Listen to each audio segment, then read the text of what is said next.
Panic has landed directly in Paris. France thought their banks were untouchable in Burkina Faso. I just froze France's last bank account in Burkina Faso. They thought African nations wouldn't touch French financial infrastructure. But the accounts I just froze made their fear stop working. Paris is in emergency meetings about what already happened. At 6:47 a.m. West African time, I signed Executive Order 2847. Every French bank account in Burkina Faso, frozen. Every transaction routing through French financial institutions, blocked. Every euro trying to leave our borders through their system, stopped. The financial colonialism that has drained Africa for 70 years just hit a wall in Ouagadougou. And that wall is me. Let me tell you what makes French bankers lose sleep at night. When I took power in Burkina Faso, I inherited a financial system designed in Paris, not for Burkina Faso prosperity, for French extraction. Our central bank answered to the Banque de France. Our currency was printed in Chamalières, France. Our foreign reserves were held in French vaults. Our monetary policy was dictated by French technocrats who had never set foot in Ouagadougou. This wasn't banking. This was a sophisticated theft system with ATMs. France controlled our money supply. They determined our interest rates. They decided which projects got funded and which didn't. They could strangle our economy with a phone call from Paris. And for 70 years, every African leader who understood this system either stayed silent or ended up dead. I understood the system. Within months of taking power, my economic team mapped every French financial connection in Burkina Faso, every bank branch, every investment fund, every holding company, every shell corporation, every account that moved money from Burkinabe soil to French vaults. We tracked it all, documented it all, calculated exactly how much wealth was being extracted annually through their banking services. 4.7 billion every year. That's how much French banks extracted from Burkina Faso's economy annually through fees, interest rate manipulation, currency exchange exploitation, and capital flight facilitation. 4.7 billion from one of the poorest nations on earth flowing to one of the richest. And I made a decision that changed everything. I didn't nationalize their banks immediately like they expected. I didn't expel French bankers in some dramatic gesture. I didn't give speeches about financial sovereignty while leaving their infrastructure intact. No, I did something far more strategic, far more devastating, far more irreversible. I built a parallel system, quietly, methodically, without announcement or fanfare. While French banks thought they still controlled Burkina Faso's financial sector, we were constructing an entirely independent banking infrastructure, digital payment systems that bypassed their networks, mobile money platforms they couldn't access, cryptocurrency reserves they couldn't freeze, trade settlement mechanisms that didn't route through Paris. We partnered with China for payment processing technology. We worked with Russia on alternative SWIFT systems. We collaborated with other African nations on regional settlement platforms. We built everything we needed to operate a modern economy without a single French bank. And they had no idea, because while they were monitoring our government statements and diplomatic communications, they weren't watching our technology sector. They weren't tracking our fintech startups. They weren't paying attention to our digital infrastructure development. They thought African banking meant physical branches and paper ledgers. They didn't realize we were leapfrogging directly to digital systems they couldn't control. For 18 months, we ran both systems in parallel, the old French system that everyone could see, and the new independent system that was quietly handling more transactions every week. We tested it, refined it, ensured it could handle the entire national economy. And this morning, at 6:47 a.m., I flipped the switch. The freeze order. Executive Order 2847 is 12 pages long, but the operational section is 3 sentences. Effective immediately, all French banking institutions operating in Burkina Faso are prohibited from conducting transactions, transfers, or financial operations of any kind. All accounts held by French banks are frozen pending investigation into financial crimes, money laundering, and economic exploitation. All assets of French financial institutions within Burkina Faso are subject to seizure under national sovereignty provisions. 3 sentences. 70 years of financial colonialism ended. Let me tell you what happened in the first 60 minutes after I signed that order. Order signed and transmitted to Central Bank of Burkina Faso. All French bank branches in Ouagadougou received government notification. Doors locked, Security posted. No transactions permitted. Société Générale's regional headquarters in Ouagadougou attempted to contact Paris. Communications blocked by our telecommunications authority. BNP Paribas tried to move €340 million out of Burkina Faso through emergency protocols. Transaction halted mid-process. Funds seized. French ambassador demanded emergency meeting. Request denied. He's not meeting with me. He's meeting with our finance minister, who will explain that this is an internal economic matter, not a diplomatic issue. Crédit Agricole attempted to route transactions through their Ivorian subsidiary. We blocked it. We'd already coordinated with allied African nations. They're watching for exactly this kind of circumvention. Paris woke up to the news. Emergency cabinet meeting convened. President Macron reportedly furious. Finance Minister Le Maire calling it economic terrorism. I call it Tuesday. That's exactly what they're asking in Paris right now. How could Burkina Faso, one of the poorest nations on earth, dare to freeze French banks? Don't we know they'll retaliate? Don't we understand they can destroy our economy with sanctions? That's exactly what they want you to think, that African nations are so dependent on Western financial systems that we can never challenge them, that French banks are so essential we'd collapse without them. But here's what France didn't know. What they couldn't know, because their arrogance prevented them from seeing it. We don't need their banks anymore. At all.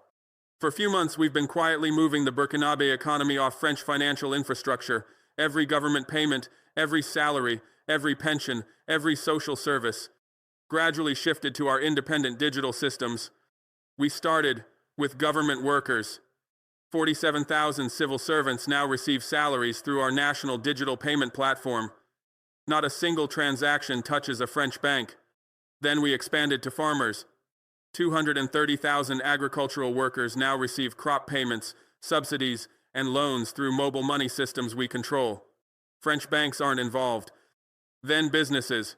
We offered tax incentives for companies that switched to our national payment systems.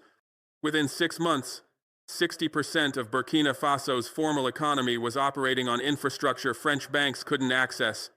Then international trade. We established bilateral currency swap agreements with 14 nations. We can now trade with China, Russia, Turkey, India, and 10 African nations without using euros or dollars, without routing through Paris or New York. By the time I signed that freeze order this morning, French banks were handling less than 30% of Burkina Faso's actual financial transactions. And that remaining 30%? We can absorb it completely within 72 hours. They thought they were essential. They were already obsolete.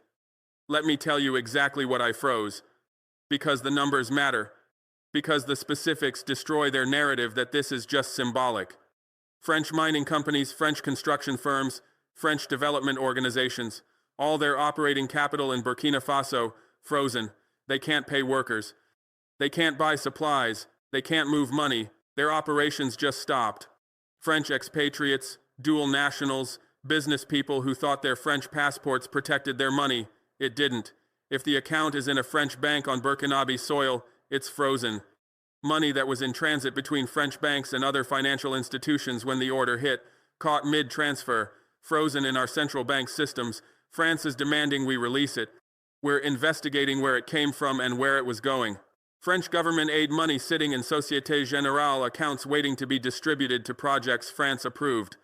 We're auditing every euro to determine how much was actually meant for Burkina Faso versus how much was meant to pay French consultants, French companies, and French experts. Total frozen, €5.64 billion. That's not symbolic. That's a significant portion of France's entire financial presence in West Africa. And it's not just frozen, it's being investigated, audited, scrutinized for evidence of money laundering, tax evasion, illicit financial flows, and economic crimes. And here's the beautiful part. Under international law, we're completely within our rights. Every nation has the authority to investigate financial crimes within its borders. Every nation can freeze accounts pending investigation. Every nation can seize assets obtained through illegal means. France wrote these laws. After 9/11, they championed financial surveillance and asset freezing as tools against terrorism and money laundering. They used these exact mechanisms to freeze assets of nations they didn't like. I'm just using their own laws against them. Let me tell you what's happening in Paris right now. because my intelligence services are very good, and because French diplomats panic in predictable ways. Emergency meeting at Élysée Palace. President Macron, Finance Minister Le Maire, Foreign Minister Colonna, and directors of every major French bank with West African operations. How did we not see this coming? We thought African leaders were too afraid to challenge us. French ambassador to Burkina Faso reports that he cannot reach me, that our foreign ministry is stonewalling, that Burkinabe officials are citing internal economic regulations and refusing to discuss reversal. BNP Paribas CEO demands French government intervention. If Burkina Faso can do this, what's stopping Senegal, Mali, Niger, Côte d'Ivoire?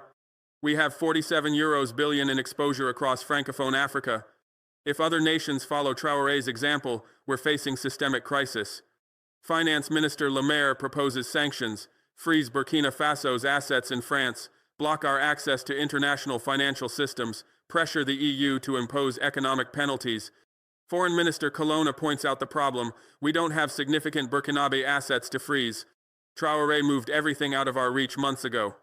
And if we sanction them, we validate his narrative that France is a colonial power. We make him a hero across Africa. Macron realizes the trap. Any retaliation proves I'm right. Any sanctions confirm French financial colonialism. Any pressure validates my claim that France cannot accept African sovereignty. They're trapped, perfectly, completely. Because I didn't just freeze their accounts, I froze their options. Really?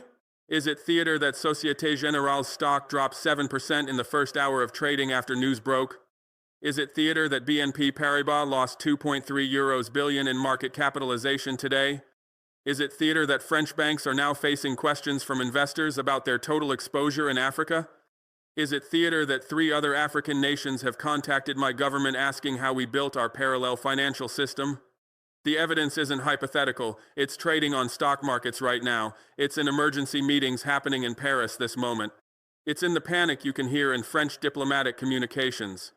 This isn't theater. This is the sound of financial colonialism breaking. We studied what happened to Gaddafi when he proposed the gold dinar to replace the CFA franc, destroyed by NATO intervention within months of the announcement.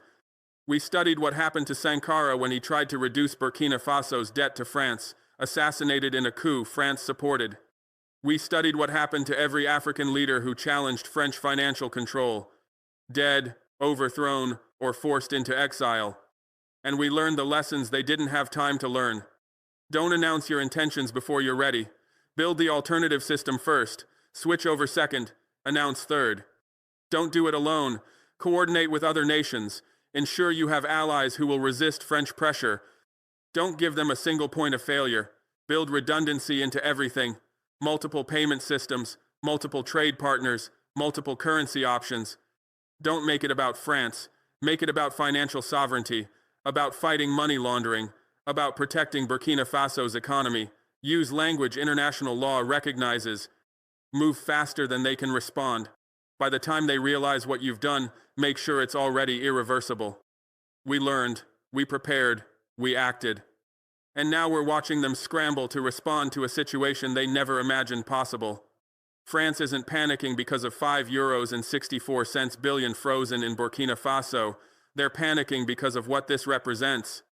If Burkina Faso can freeze French banks, what's stopping Senegal, Mali, Niger, Benin, Togo, Côte d'Ivoire, Chad, Gabon?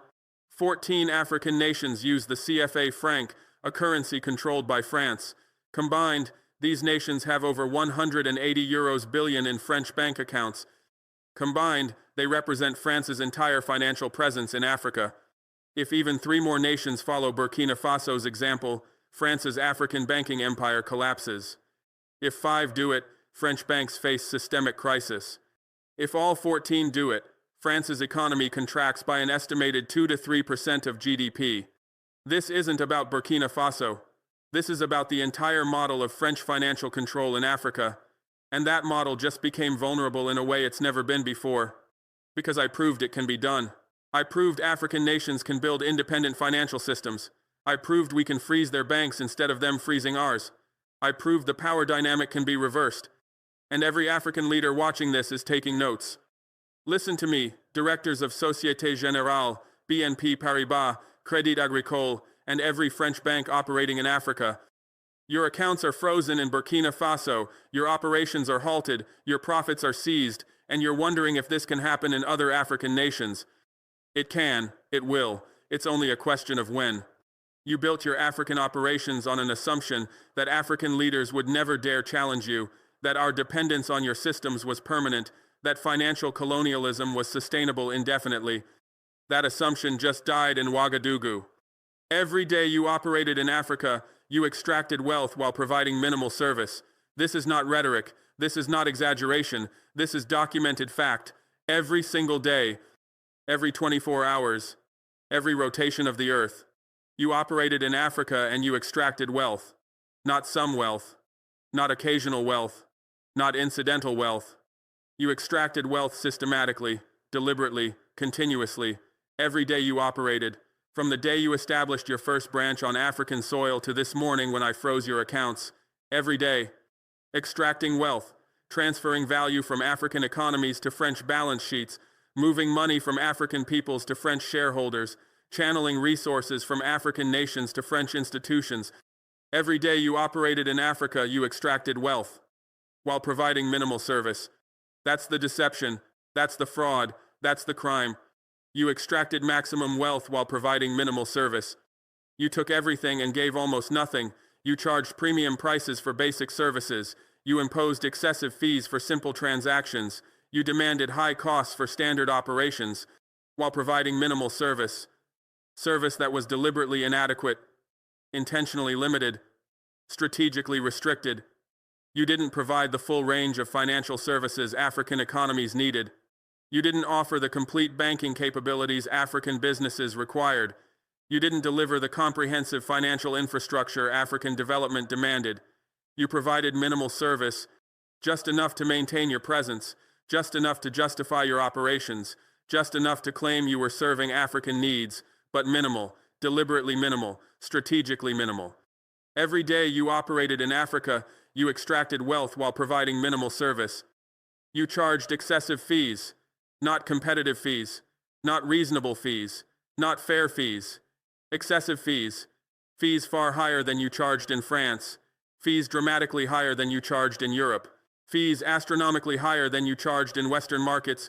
You charged excessive fees for basic transactions that cost you almost nothing to process, for simple transfers that required minimal infrastructure, for standard services that involved routine operations. You charged excessive fees, wire transfer fees that consumed significant portions of the amounts being transferred, account maintenance fees that drained resources from small businesses, transaction fees that accumulated to massive totals over time, currency conversion fees that extracted value from every international transaction. You charged excessive fees because you could, because African customers had limited alternatives, because African businesses needed financial services, because African economies required banking infrastructure. You charged excessive fees, knowing they were excessive, understanding they were exploitative, recognizing they were unjust. You charged them anyway, every day, every transaction, every service. You charged excessive fees. You manipulated exchange rates. This was perhaps your most profitable exploitation, your most effective extraction mechanism, your most damaging practice. You manipulated exchange rates. Not market-determined rates, not competitive rates, not fair rates. Manipulated rates, rates you controlled, rates you set, rates you adjusted to maximize your profits and minimize African gains. You manipulated exchange rates. The spread between buying and selling rates was enormous, far larger than market conditions justified, far wider than competitive environments would allow, far more profitable than fair dealing would permit. You manipulated exchange rates. When Africans converted CFA francs to other currencies, you gave them unfavorable rates. When they converted other currencies to CFA francs, you charged them premium rates. When they needed foreign exchange for imports, you extracted maximum value. When they earned foreign exchange from exports, you provided minimum value. You manipulated exchange rates, every conversion, every transaction, every exchange. You manipulated rates to extract wealth from African economies, to transfer value to your institutions, to enrich your shareholders at African expense. You manipulated exchange rates. You facilitated capital flight. This is criminal. This is devastating. This is catastrophic for African development. You facilitated capital flight, the illegal movement of money out of Africa, the illicit transfer of wealth from African economies to foreign accounts, the criminal extraction of resources that should have stayed in Africa for African development. You facilitated capital flight. You provided the mechanisms. You offered the services. You created the channels through which corrupt officials moved stolen money, through which tax evaders hid their wealth, through which criminals laundered their proceeds, through which exploiters extracted their gains. You facilitated capital flight with offshore accounts that hid ownership, with shell companies that obscured transactions, with complex structures that defeated oversight, with sophisticated systems that enabled theft. You facilitated capital flight, billions of dollars, tens of billions, hundreds of billions over decades, money that should have built African schools, that should have funded African hospitals, that should have developed African infrastructure, that should have created African jobs. That money left Africa through your systems, through your accounts, through your services. You facilitated capital flight. You helped corrupt officials hide stolen money. Let's be absolutely clear about this. Let's be completely explicit about this. Let's be totally direct about this. You helped corrupt officials hide stolen money, not accidentally, not unknowingly, not inadvertently. You helped them, deliberately, knowingly, intentionally. You provided the services they needed to steal from their peoples. You offered the accounts they required to hide their theft. You created the structures they used to obscure their crimes. You helped corrupt officials hide stolen money, African presidents who looted their treasuries, African ministers who embezzled public funds, African officials who took bribes and kickbacks. They all needed somewhere to hide that money, somewhere safe, somewhere secret, somewhere beyond the reach of their own peoples, and you provided that somewhere. You helped corrupt officials hide stolen money, with numbered accounts, with confidentiality guarantees, with privacy protections, with secrecy jurisdictions. You helped them steal from Africa and hide that theft in your institutions. You helped corrupt officials hide stolen money. You enabled the very financial crimes you now claim to fight. The hypocrisy is staggering. The deception is outrageous. The fraud is comprehensive. You enabled the very financial crimes you now claim to fight. Money laundering, tax evasion, corruption, embezzlement, illicit financial flows, all the financial crimes that devastate African economies, all the criminal activities that impoverish African peoples, all the illegal practices that undermine African development. You enabled them for decades. You provided the infrastructure that made them possible. You offered the services that facilitated them. You created the systems that enabled them. And now that international pressure demands action against financial crime, now that global standards require anti-money laundering measures, now that international regulations mandate transparency, now you claim to fight financial crime, now you present yourselves as partners in good governance, now you position yourselves as allies against corruption. You enabled the very financial crimes you now claim to fight. The same banks that help corrupt officials hide stolen money now lecture about transparency. The same institutions that facilitated capital flight now preach about keeping money in Africa. The same systems that enabled money laundering now claim to combat financial crime. You enabled the very financial crimes you now claim to fight. And you thought we'd never fight back because we needed you. That was your fundamental miscalculation, your critical error, your fatal assumption. You thought we'd never fight back. Never challenge your control.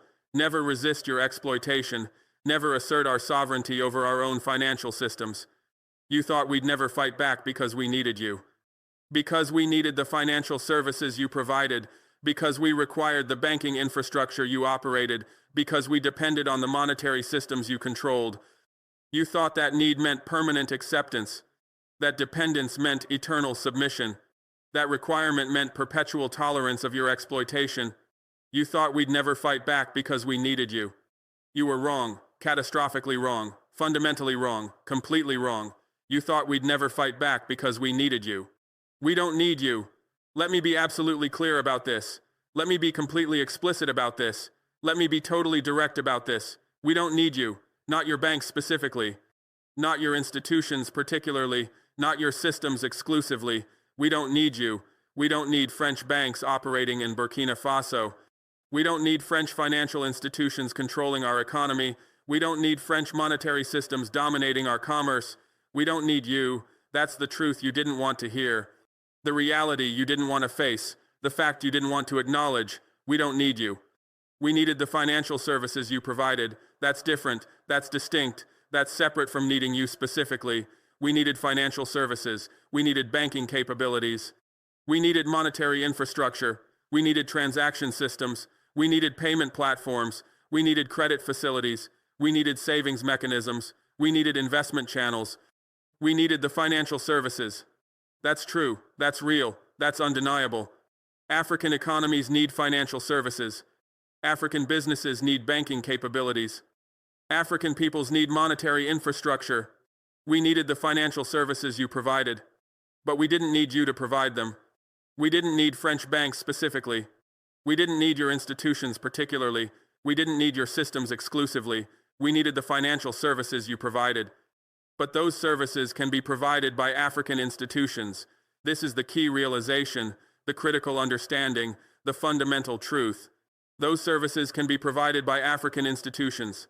Banks owned by Africans, operated by Africans, controlled by Africans, serving African interests.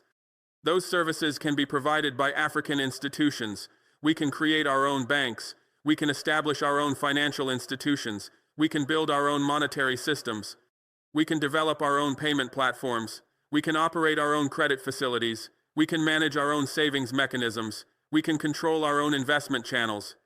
Those services can be provided by African institutions, not theoretically, not hypothetically, not potentially, actually, really, practically. African nations can and are building their own financial institutions, creating their own banking systems, developing their own monetary infrastructure. Those services can be provided by African institutions, by digital platforms. This is the 21st century solution, the modern alternative, the technological option, by digital platforms that don't require massive physical infrastructure, that don't need extensive branch networks, that don't demand enormous capital investments, by digital platforms, mobile money systems that provide banking services through phones, digital payment platforms that enable transactions through apps, cryptocurrency systems that facilitate transfers through blockchain, fintech solutions that offer financial services through technology, by digital platforms that can be deployed rapidly, that can scale efficiently, that can serve populations effectively, that can provide financial services comprehensively, by digital platforms that African companies can build, that African entrepreneurs can operate, that African innovators can develop, that African peoples can control. Those services can be provided by digital platforms, by alternative systems that don't extract wealth while pretending to provide development. That's the crucial difference. The essential distinction, the fundamental separation, by alternative systems, systems designed to serve African interests rather than extract African wealth, institutions created to develop African economies rather than exploit African resources, platforms built to empower African peoples rather than enrich foreign shareholders, by alternative systems that don't extract wealth, that don't charge excessive fees, that don't manipulate exchange rates, that don't facilitate capital flight, that don't enable corruption, that don't help criminals hide money.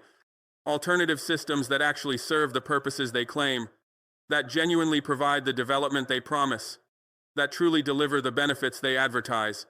By alternative systems that don't extract wealth while pretending to provide development. Those systems exist. Those alternatives are available. Those options are viable. We can build them. We are building them. We will use them instead of you. Your business model in Africa is finished, not struggling, not challenged, not threatened, finished, done, over, ended. Your business model. The model of extracting maximum wealth while providing minimal service. The model of charging excessive fees while offering inadequate capabilities. The model of exploiting African dependence while pretending to promote African development. That business model, that approach, that system, that method of operating in Africa is finished. African nations are building alternatives. African peoples are demanding change. African leaders are asserting sovereignty. Your business model in Africa is finished. The model that enriched you for 70 years, that transferred billions from Africa to France, that maintained your control while claiming partnership. That business model is finished. Not eventually, not someday, not in the distant future, now, today, this moment. Your business model in Africa is finished now, not beginning to finish, not starting to end, not commencing to conclude. Finished. Now. I finished it this morning when I froze your accounts, when I blocked your transactions, when I stopped your operations. Your business model in Africa is finished now. You can't continue operating the way you've operated. You can't keep extracting wealth the way you've extracted it. You can't maintain control the way you've maintained it. Not anymore. Not after today. Not after Burkina Faso demonstrated that your power can be challenged, that your control can be broken, that your business model can be ended. Your business model in Africa is finished, not eventually, now. You can negotiate fair terms. This is your first option, your best option, your only reasonable option. You can negotiate fair terms, terms that respect African sovereignty, terms that serve African interests, terms that benefit African peoples. You can negotiate fair terms, fair fees that reflect actual costs rather than extractive pricing, fair exchange rates that follow market conditions rather than manipulated spreads, fair services that provide comprehensive capabilities rather than minimal offerings, fair relationships that treat African nations as equals rather than subordinates. You can negotiate fair terms, terms that allow you to operate in Africa profitably but not exploitatively, terms that permit you to serve African markets fairly but not colonially, terms that enable you to provide financial services legitimately but not criminally. You can negotiate fair terms. You can accept African sovereignty over African financial systems. This is fundamental. This is essential. This is non-negotiable. You can accept African sovereignty. Accept that African nations control their own financial systems. Accept that African governments regulate their own banking sectors.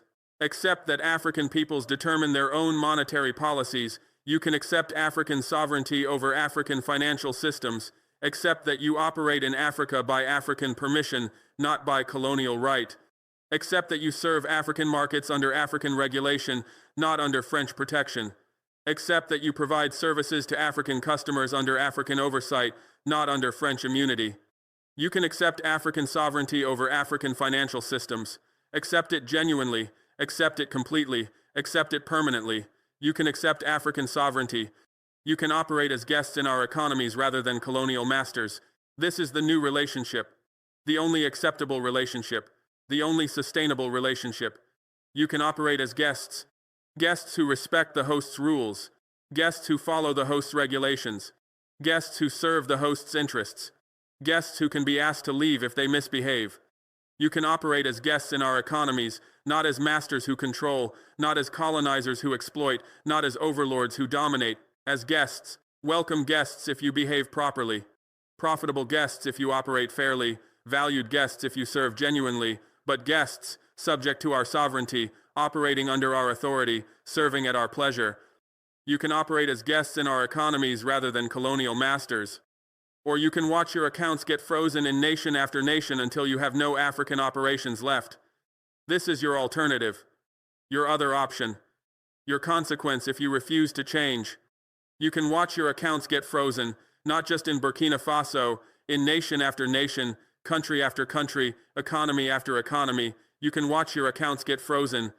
As other African leaders learn from my example. As other African nations follow my lead.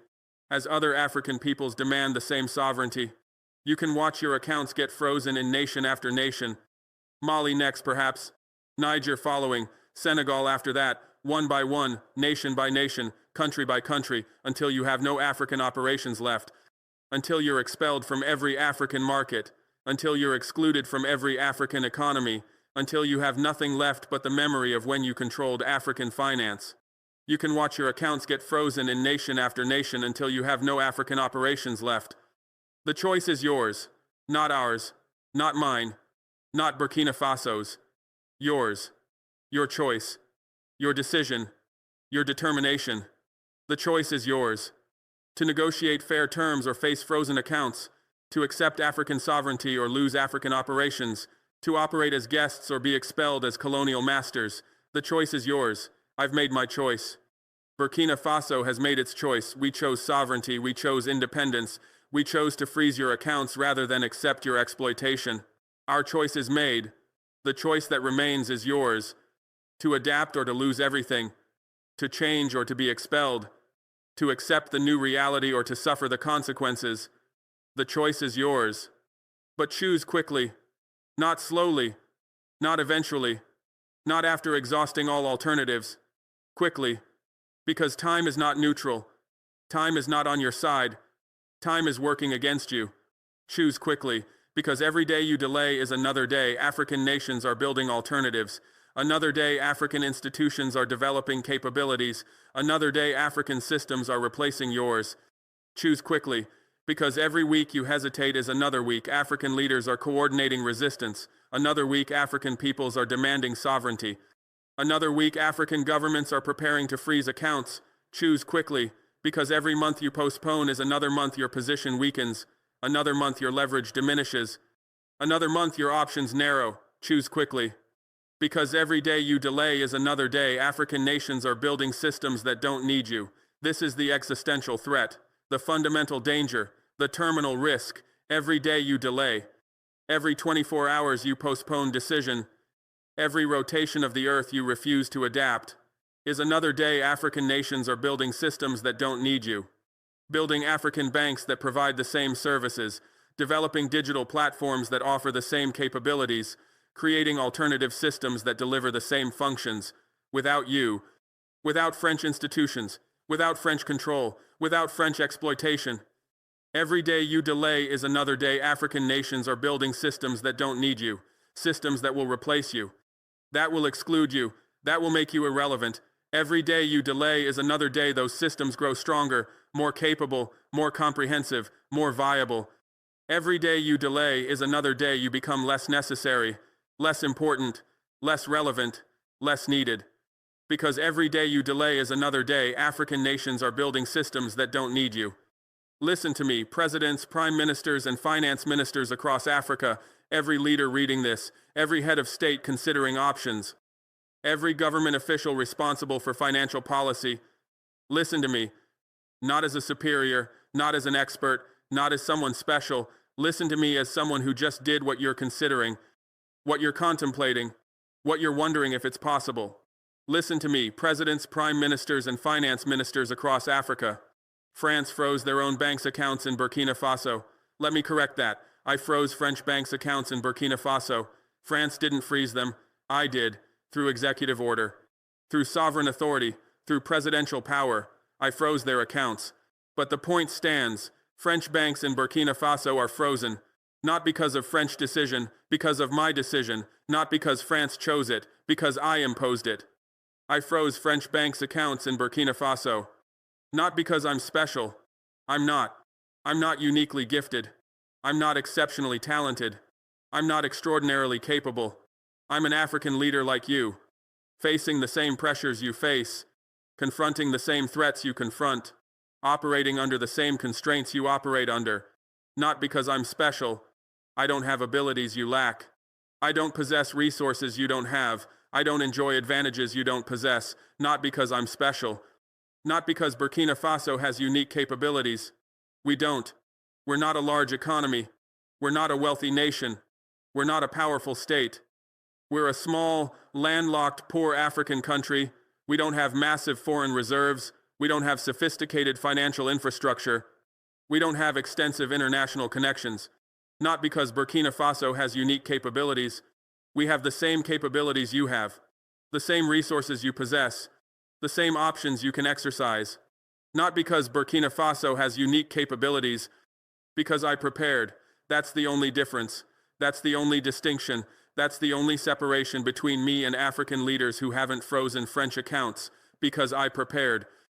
I didn't wait until crisis to start preparing. I didn't delay until pressure to begin building alternatives. I didn't postpone until emergency to commence planning.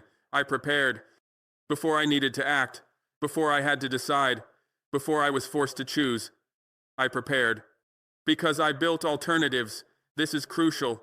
This is essential. This is fundamental. I built alternatives before I challenged French control. I established other options before I froze French accounts. I created different systems before I blocked French transactions. I built alternatives, alternative banking relationships, alternative payment systems, alternative financial channels, alternative monetary arrangements. I built alternatives. So when I froze French accounts, we had other ways to conduct transactions, other methods to process payments, other systems to manage finances. I built alternatives because I refused to accept that French financial control was permanent. This is the mindset, the determination, the commitment. I refused to accept that French financial control was permanent. I rejected the assumption that CFA franc system was unchangeable. I denied the premise that French banks were irreplaceable. I refused the belief that French financial power was eternal. I refused to accept that French financial control was permanent. I questioned it, I challenged it, I resisted it. I refused to accept that French financial control was permanent. You can do this, every single one of you. Every African president, every African prime minister, every African finance minister, every African leader with authority over financial policy. You can do this. You can freeze French accounts. You can challenge French control. You can assert your sovereignty. You can do this, not because you're special, not because your nation has unique capabilities, but because you can prepare, because you can build alternatives, because you can refuse to accept French control as permanent. You can do this. Every single one of you. Built digital payment infrastructure they couldn't control, mobile money, cryptocurrency, alternative settlement systems, established bilateral trade agreements that bypassed French financial systems, currency swaps, direct settlement, no French intermediaries, gradually shifted our economy onto the new systems, government first, then agriculture, then business, then international trade. Only when the new system could handle 100% of our economy did we freeze the old system. You can follow this exact playbook. We'll help you. We'll share our technology. We'll coordinate our actions. We'll support each other against French retaliation. Because they can pressure one nation. They cannot pressure 15 nations simultaneously. The time for financial sovereignty is now, not someday, not eventually. Now. Join us. When I froze French bank accounts this morning, I didn't just freeze money. I didn't just lock access to euros sitting in vaults. I didn't just suspend transactions flowing through their systems. I froze a system, an entire system, a comprehensive system, a system built over decades, a system refined through generations, a system perfected through centuries of exploitation, a system that's kept Africa subordinate for 70 years. Not just poor, not just underdeveloped, not just dependent, subordinate, deliberately subordinate, systematically subordinate, permanently subordinate, a system designed to extract wealth from Africa while keeping Africans impoverished, a system engineered to transfer resources from the continent while maintaining control over those resources, a system constructed to ensure that even independent African nations remain financially dependent on their former colonizers, a system that extracts $50 billion annually from the continent, not $10 billion, not $20 billion, $50 billion every single year, flowing from Africa to France, from African economies to French banks, from African peoples to French institutions, $50 billion extracted annually while claiming to provide development assistance, while pretending to help Africa develop, while maintaining the fiction that France is Africa's partner in progress, while perpetuating the lie that French presence benefits African peoples. $50 billion extracted while France provides a fraction of that amount back as aid with conditions attached, as loans with strings attached, as investment with control attached. $50 billion extracted annually. That's not cooperation. That's not partnership. That's not assistance. That's theft. Systematic theft. Legalized theft. Institutionalized theft. A system that extracts $50 billion annually from the continent while claiming to provide development assistance. A system that keeps African nations dependent while pretending to promote independence. This is the cruelest deception, the most insidious lie, the most damaging fiction. France claims to support African independence. French officials speak about African sovereignty. French presidents talk about equal partnership. But the system they maintain does the opposite. It ensures dependence. It guarantees subordination. It perpetuates control. A system that keeps African nations dependent on French currency, dependent on French monetary policy, dependent on French financial institutions, dependent on French approval for basic economic decisions. A system that keeps 14 African nations using a currency they don't control, operating under monetary policies they don't set, managing reserves they don't hold, making economic decisions they don't fully own. A system that keeps African nations dependent while pretending to promote independence. That's not just hypocrisy. That's colonialism with a new name, exploitation with a new face. Subordination with new terminology. The CFA franc system. Those four letters represent 70 years of monetary colonialism, 70 years of financial subordination, 70 years of economic control disguised as cooperation. The CFA franc system that 14 African nations still endure, not choose, not prefer, not benefit from, endure, suffer under, survive despite. 14 African nations across West and Central Africa, Burkina Faso until today, Senegal, Mali, Niger, Benin, Togo, Guinea-Bissau, Ivory Coast, Cameroon, Chad, Central African Republic, Republic of Congo, Gabon, Equatorial Guinea, 14 nations, millions of people, billions in economic activity, all controlled through this system, all subordinated through this currency, all exploited through this arrangement.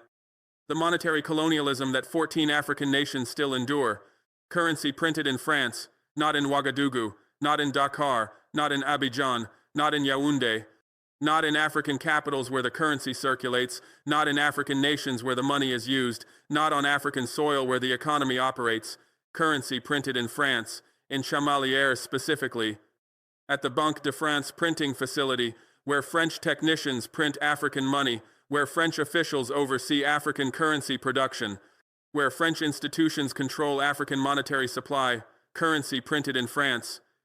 Think about that. Think about what that means. Think about the symbolism. Think about the reality. African nations using currency they don't print, money they don't produce, bills and coins manufactured in their former colonizers' territory, currency printed in France. That's not independence, that's not sovereignty, that's not freedom, that's continued colonialism through monetary control. Reserves held in Paris. Not just some reserves, not just a portion of reserves, not just temporary deposits. Reserves held in Paris. The foreign exchange reserves of 14 African nations, the savings of African peoples, the accumulated wealth of African economies, the financial security of African governments, held in Paris, in French vaults, under French control, subject to French oversight, managed by French institutions, reserves held in Paris, 50% of foreign reserves that African nations earn through exports, through selling their resources, through trading their goods, through exporting their products, 50% held in Paris for safekeeping, for monetary stability, for financial security, but really held for control, held for leverage, held for power. Reserves held in Paris means African nations don't have full access to their own money, don't have complete control over their own wealth, don't have absolute sovereignty over their own reserves. Reserves held in Paris. Monetary policy dictated by the Banque de France, not recommended by the Banque de France, not suggested by the Banque de France, not advised by the Banque de France, dictated, imposed, determined, controlled. Monetary policy dictated by the Banque de France means African nations don't set their own interest rates, don't determine their own inflation targets, don't control their own money supply, don't manage their own exchange rates, don't make their own monetary decisions. The Banque de France decides, French officials determine, French technocrats control, French institutions manage. Monetary policy that affects African economies, that impacts African businesses, that influences African employment, that shapes African development, dictated by the Banque de France, by an institution in Paris, by French officials, by people who don't face the consequences of their decisions, who don't suffer when African economies struggle, who don't benefit when African peoples prosper. Monetary policy dictated by the Banque de France. 50% of our foreign reserves held in French vaults for our protection. That phrase, for our protection, that's what they call it. That's how they justify it. That's how they explain it. For our protection. Protecting us from what? From controlling our own money?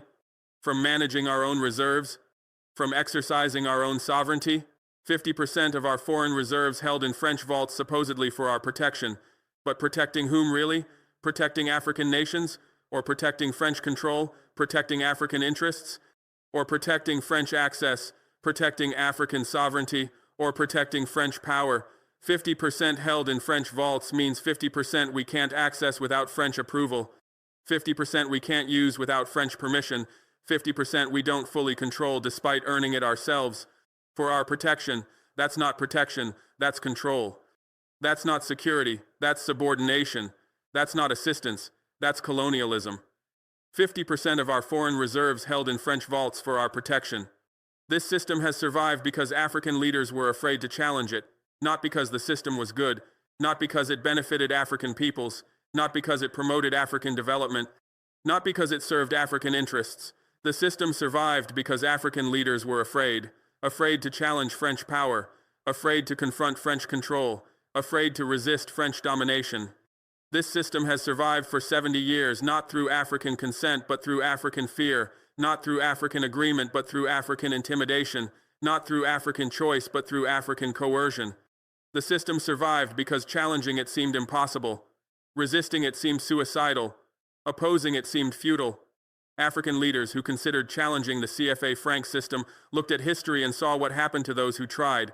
They saw the consequences, they understood the risks, they calculated the costs, and they were afraid. Afraid of coups. This fear was not paranoia. This fear was not irrational. This fear was based on documented history, based on proven patterns, based on repeated examples. Afraid of coups because African leaders who challenged French interests faced coups. Sylvanus Olympio in Togo, assassinated in 1963 after creating an independent currency. Thomas Sankara in Burkina Faso, killed in 1987 after challenging French control. Leaders who dared to assert monetary independence, who attempted to break from the CFA franc, who tried to establish sovereign currencies, faced coups, faced assassinations, faced violent removal from power. African leaders were afraid of coups, legitimately afraid, reasonably afraid, rationally afraid based on historical evidence. Afraid of coups that France supported, that France enabled, that France orchestrated. Afraid of coups.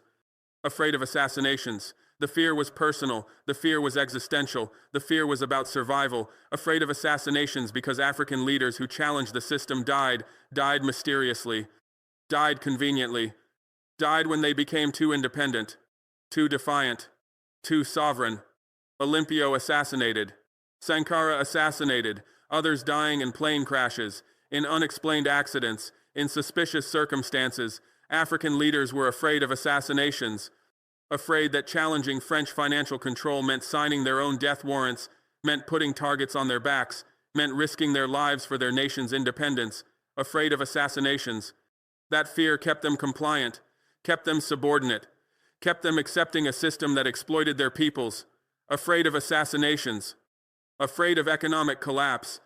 This fear was perhaps most powerful, most paralyzing, most effective at maintaining the system, afraid of economic collapse because France threatened it, explicitly, implicitly, constantly, afraid that leaving the CFA franc would crash their economies, would destroy their currencies, would devastate their peoples. France cultivated this fear, nurtured this fear, weaponized this fear. French officials warned that independent African currencies would be worthless, that African economies would collapse, that African peoples would suffer. They pointed to economic difficulties in African nations with independent currencies, ignored the role of French interference in creating those difficulties, blamed African incompetence rather than French sabotage. African leaders were afraid of economic collapse, afraid their peoples would suffer, afraid they would be blamed, afraid the cure would be worse than the disease, afraid of economic collapse, afraid of French retaliation. This was the umbrella fear, the comprehensive fear, the all-encompassing fear, afraid of French retaliation in all its forms. Economic retaliation through sanctions and trade restrictions, political retaliation through diplomatic isolation and international pressure, military retaliation through coups and interventions, financial retaliation through frozen assets and blocked transactions, media retaliation through negative coverage and reputation destruction. Afraid of French retaliation because France had demonstrated repeatedly its willingness to retaliate, its capacity to retaliate, its determination to retaliate against African nations that challenged French interests. African leaders were afraid of French retaliation. That fear kept the system intact, kept the exploitation continuing, kept the subordination permanent. Afraid of French retaliation. That fear is ending. Not might end, not could end, not will end eventually. Is ending. Right now. Today. This moment. That fear that has maintained the CFA franc system for 70 years. That fear that has kept African leaders compliant. That fear that has preserved French financial control. That fear is ending. Because I just proved something, demonstrated something, showed something that African leaders needed to see. That fear is ending. The fear of challenging French financial power, the fear of confronting French monetary control, the fear of resisting French economic domination. That fear is ending. Today, because today I froze French bank accounts. Today I challenged French financial institutions. Today I confronted French economic power, and I'm still here, still president, still in power, still alive. That fear is ending. Today. Not tomorrow, not next week, not someday in the future. Today. The day I signed Executive Order 2847. The day I froze French bank accounts in Burkina Faso. The day I demonstrated that French financial power can be challenged. That day is today. The fear is ending today, because today proved that challenging France doesn't automatically result in coups, doesn't immediately cause assassination, doesn't instantly create economic collapse, doesn't necessarily bring retaliation that destroys you. Today proved that African nations can challenge French financial control and survive, can confront French monetary power and prevail, can resist French economic domination and succeed. Today, the fear is ending today, because I just proved that French financial power in Africa is not invincible. That's what needed proving. That's what African leaders needed to see. That's what African peoples needed to witness. French financial power in Africa is not invincible, not unbeatable, not unstoppable, not permanent, not eternal. I proved it this morning, at 6:47 a.m. West African time, when I signed the executive order freezing French bank accounts, when I blocked French financial transactions, when I stopped French money flows. I proved French financial power in Africa is not invincible. They couldn't stop me from signing that order. They couldn't prevent me from freezing those accounts. They couldn't block me from taking that action. Their power is not invincible. It's vulnerable. French financial power in Africa is vulnerable. It has weaknesses. It has pressure points. It has breaking points. It's vulnerable to determined resistance. Vulnerable to coordinated action. Vulnerable to sovereign assertion. It's vulnerable because it depends on African compliance. It requires African acceptance. It needs African submission. And when African leaders refuse to comply, refuse to accept, refuse to submit, the power becomes vulnerable. French financial institutions in Africa are vulnerable because they operate on African soil. Under African jurisdiction, subject to African law, they're vulnerable to African government action, to African executive orders, to African sovereign decisions. It's vulnerable. French financial power that seems so permanent, so unshakable, so absolute is actually vulnerable. I proved it today. It can be challenged, not just theoretically, not just hypothetically, not just potentially. Actually, really, practically, it can be challenged. African nations can challenge French financial control. African leaders can confront French monetary power. African governments can resist French economic domination. It can be challenged. I just challenged it, successfully, effectively, decisively. I challenged French financial power by freezing their bank accounts. I confronted French monetary control by blocking their transactions. I resisted French economic domination by stopping their money flows. It can be challenged, and the challenge can succeed. The confrontation can work. The resistance can prevail. It can be challenged. It can be defeated. That's the ultimate proof. The final demonstration. The complete vindication. French financial power in Africa can be defeated. Not just challenged but defeated. Not just resisted but overcome. Not just confronted but conquered. It can be defeated. The CFA franc system can be dismantled. French monetary control can be eliminated. French economic domination can be ended. It can be defeated. I'm in the process of defeating it right now, by freezing their banks, by blocking their transactions, by asserting our sovereignty, by refusing their control, by breaking their system. It can be defeated.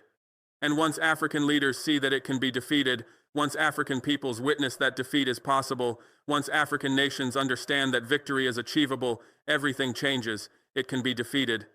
And once that fear breaks, once African leaders realize they can win this fight, the entire system collapses. That's the key. That's the critical point. That's the transformative moment.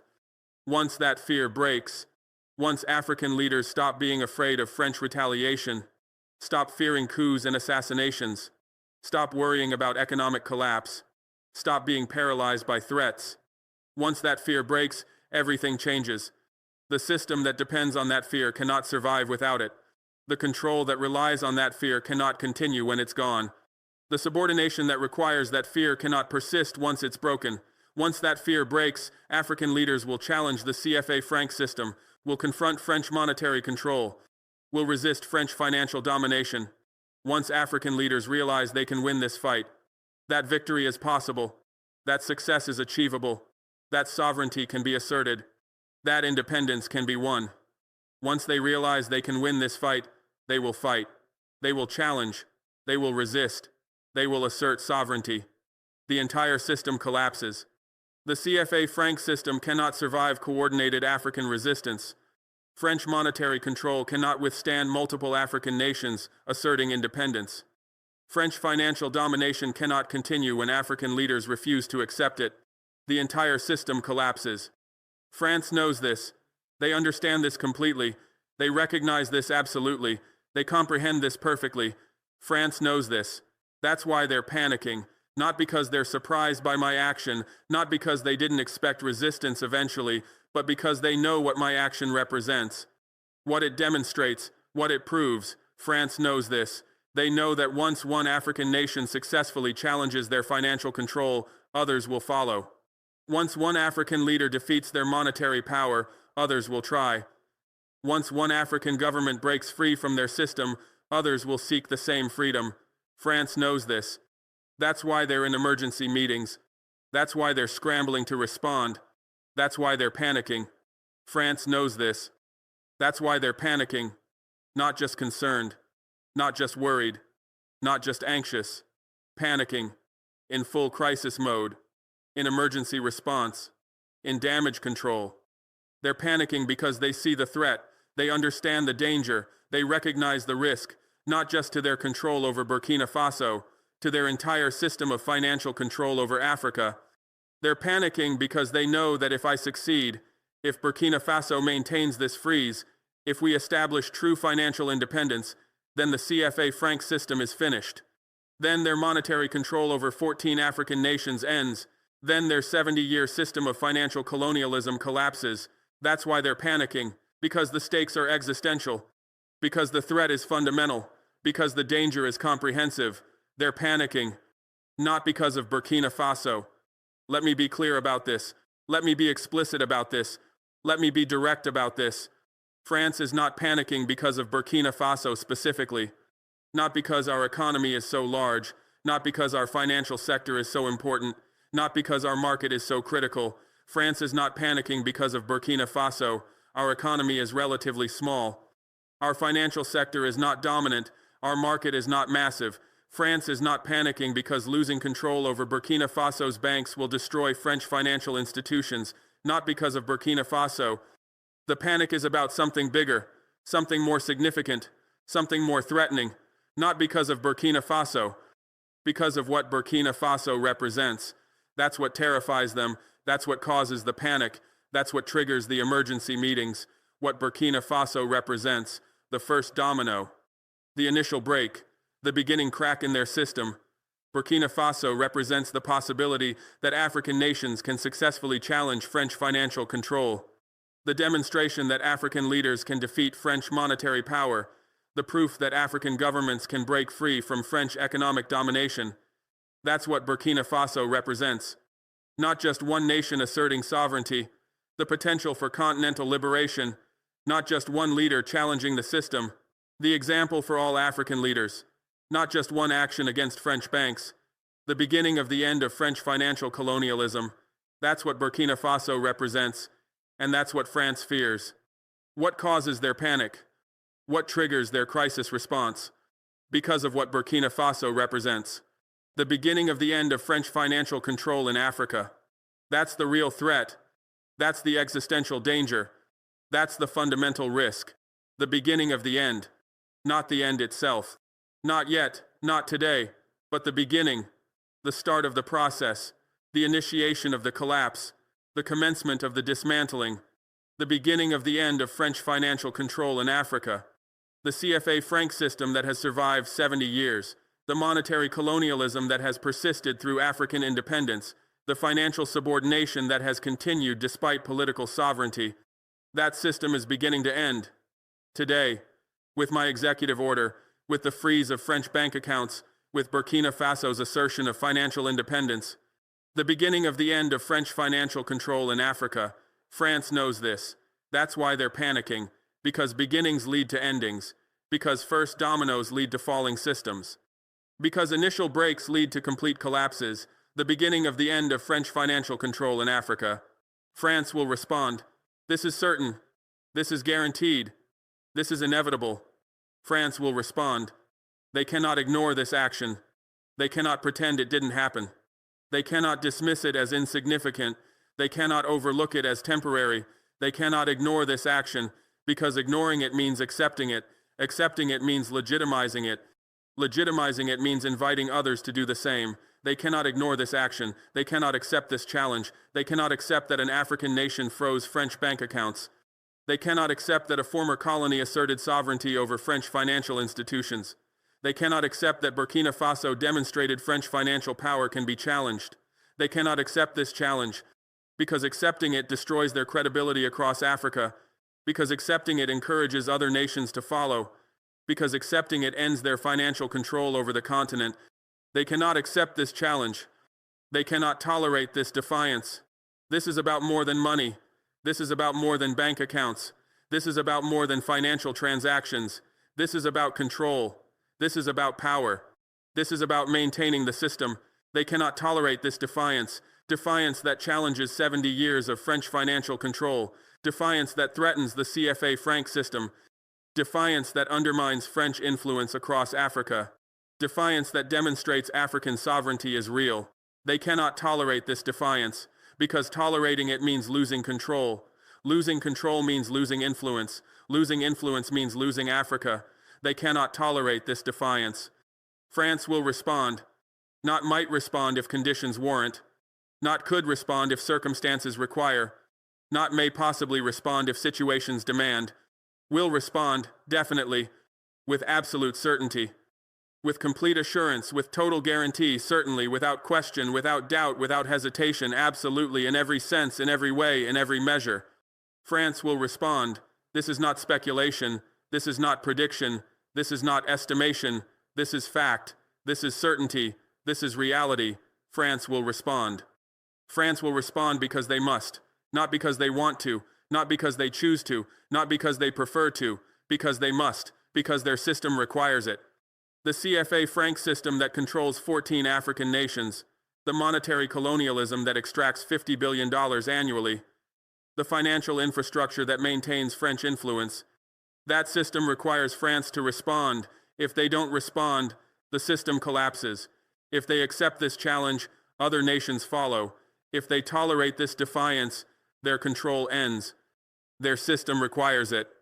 Because their credibility depends on it, not just in Burkina Faso, across Africa, across the 14 CFA franc nations, across every African country watching this confrontation. Their credibility depends on it.